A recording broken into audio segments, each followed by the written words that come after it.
ஆண்டவரும் அருமை இரட்சகருமாகிய இயேசு கிறிஸ்து நாமத்தில் வாழ்த்துக்கள். இந்த ஆகஸ்ட் மாதம் 1ஆம் தேதி உங்களை சந்திப்பதில் மகிழ்ச்சி அடைகிறேன். இந்த மாதமும் ஆண்டவருடைய பாதத்தில் காத்திருந்தபோது ஒரு வசனத்தை கொடுத்தார். 2 நாளாகமத்தின் புஸ்தகம் 19ஆம் அதிகாரம் 11ஆம் வசனத்தின் கடைசி பாகம் இவ்வாறாக சொல்லுகிறது: நீங்கள் திடமானதாயிருந்து காரியங்களை நடத்துங்கள், உத்தமனுக்கு கர்த்தர் துணை என்றான். அல்லேலூயா. ஆகவே இந்த மாதம் நீங்கள் கொஞ்சம் திடமானதாக இருந்து உங்கள் எல்லா காரியத்தையும் நடத்துங்க.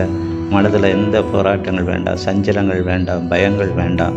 திடமானதாக இருந்து உங்களுடைய காரியத்தை நீங்கள் நடத்துங்க.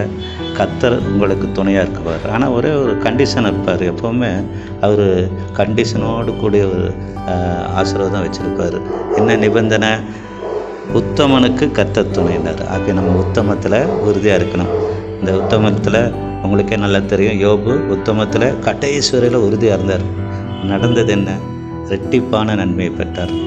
நம்மளும் அந்த உத்தமத்தில் உறுதியாக இருக்கும்போது கர்த்தர் நமக்கு கண்டிப்பாக துணை செய்வார். இந்த மாதம் உங்களுக்கு எந்த காரியமாக இருந்தாலும், வேலையாக இருக்கலாம், பிஸ்னஸாக இருக்கலாம், படிப்பின் காரியமாக இருக்கலாம், உங்கள் வேறு ஏதாவது ஊழியத்தின் நிமித்தம் இருக்கலாம், வேறு எந்த எதிர்கால திட்டங்கள் இருக்கலாம், எந்த காரியமாக இருந்தாலும் நீங்கள் திடமானதாக இருந்து காரியத்தை நடத்துங்கள். உத்தமனுக்கு கர்த்தர் துணையாக இருக்கிறார். நிறைய பேர் உத்தமத்தில் உறுதியாக இருந்தாங்க. அதுபோல் நீங்களும் இந்த மாதத்திலேருந்து ஒரு உறுதி செய்யலாம். நான் என்னை உத்தமத்தில் நான் உறுதியாக இருக்கேன்னு சொல்லும்போது ஆண்டவர் உங்களுக்கு சொல்லுகிறார், கண்டிப்பாக உத்தமனுக்கு கர்த்தர் உங்களுக்கு அவர் துணையாக இருக்க போகிறார்.